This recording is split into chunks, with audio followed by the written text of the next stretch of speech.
Otkud vi na mom kanalu? Pa dobro došli nazad, dobro vas našao. Pozdrav svima. Nešto vam dugujem, pa idemo započeti ovaj novi val novih videa u ovoj 2025. godini sa nečim čim je vas bar 20-30 ljudi pitalo na Instagramu, na Facebooku, posvuda.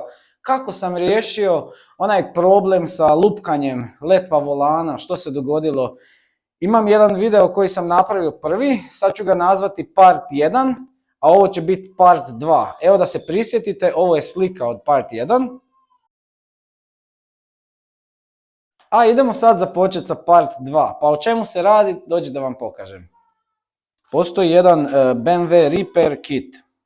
Taj Repair Kit je baš namijenjen za popravak lupkanja u BMW letvi volana na seriji F30, F31, F32. Evo, za vas koji vide, a ne čuju, ovdje je broj, i koji čuju, a ne vide, 32, 10, 6, 8, 9, 1, 9, 7, 4. Možete kopirati taj broj i zalijepiti u eBay i odmah će vam izaći ovo. Ali pazite, ovo je original, ovo je iz BMW, kupljen, na eBayu ćete naći na 50-60 eura, na one jeftinije kineske, kako bi se reklo. Ovo je original od BMW-a i zahvaljujući Goranu Ladiću iz Varaždina, iz ACL Ladić, to smo i dobili originalno preko njega.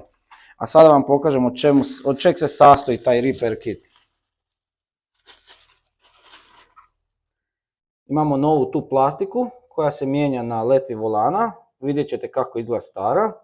Ima novi feder, novi ovaj neki gumeni klinčić, a u drugoj vrećici ima nova ova dvije šelnice, kad se skinu sa letve volana one gumene zaštite, to su klasične BMW šelne koje zategnute gume.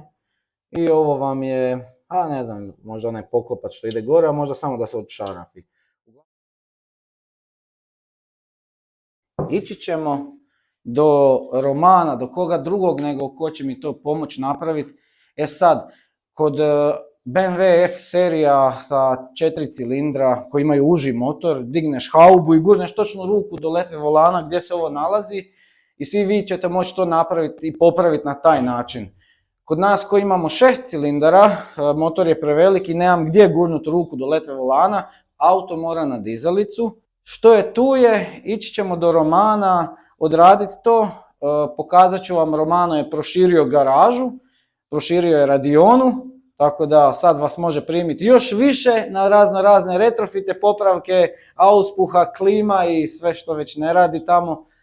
I priču ćemo jednu baciti, vidjeli ste da sam radio sve ove M pakete, to je branik, prag, svi mogući nastavci, ali sad ću vam ovdje kako sam pokazati atest, što sve treba za atestiranje tih dijelova, jer sad je na autu sve atestirano, čak 28 naknadno ugrađenih stvari, da bi na kraju na prometnoj dobio napomenu sa zadnje strane: vanjske izbočine. Da, malo zvuči čudno, ali šta je tu, je auto je sad skroz legalan. Ajde sad samo da vam pokažem sve dokumente koji su potrebni bili za atest.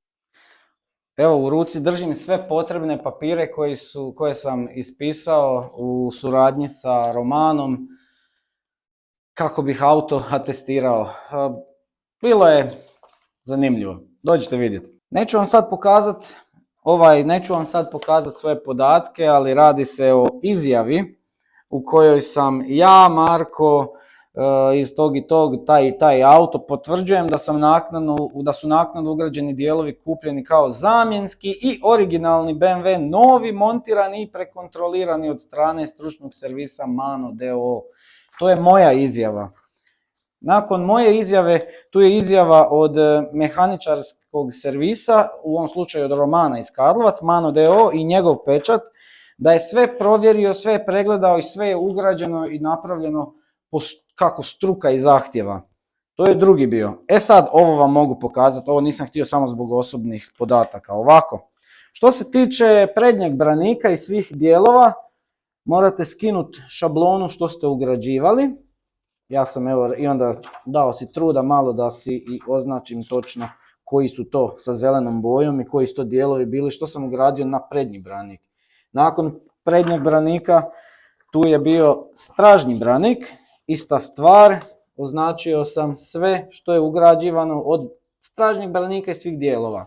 Nakon toga pragovi i nakon pragova M Performance nastavci. Znači tu je bio prednji branik, stražnji branik, pragovi, M Performance nastavci i onda ide ovo. Ovo je popis svih naknadno ugrađenih dijelova, čak 28 komada. Prije nego što sam išta atestirao na auto, od ovoga atestirao sam felge, a nakon felgi išlo je sve ovo. Evo sad pogledajte, ovo je sve naknadno ugrađeno, ovo su sve part numberi originalni po kataloškom broju iz ovih šablona što su od ispod. Znači moja izjava, potvrda od mehaničara i sve ovo. I sve se to skupi i nosi se na CVH, na stanicu za tehnički pregled koji to odrađuje. Malo pričekate, oni vam naplate račun, prvo potpišete izjavu gdje se odričem prava na žalbu protiv potvrde o ispitivanju vozila. Onda ima potvrda o ispitivanju vozila, onda ima dostavnica i tu je bio zahtjev za ispitivanje vozila i ovdje je račun za sve to. A sad idemo se vratiti na ovu problematiku sa letvom volana i ovim repair kitom i ajmo gas za Karlovac. Kida, ajme nadesno.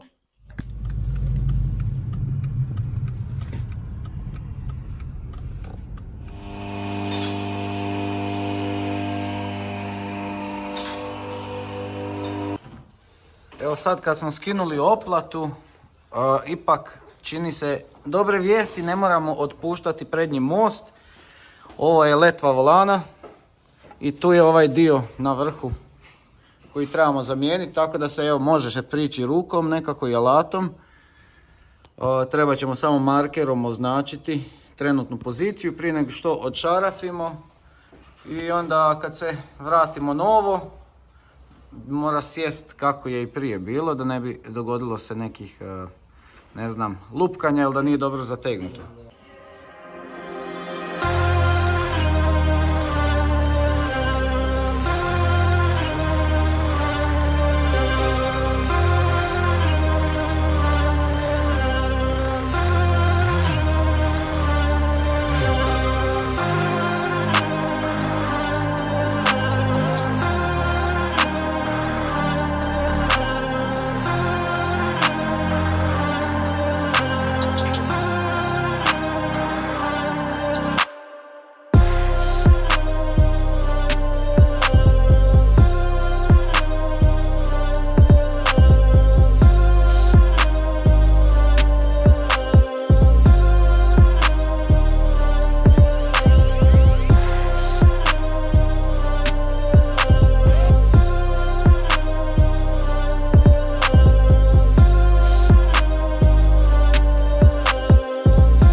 Odlučili smo ipak staviti ovaj novi navojni poklopac umjesto onog što smo markirali.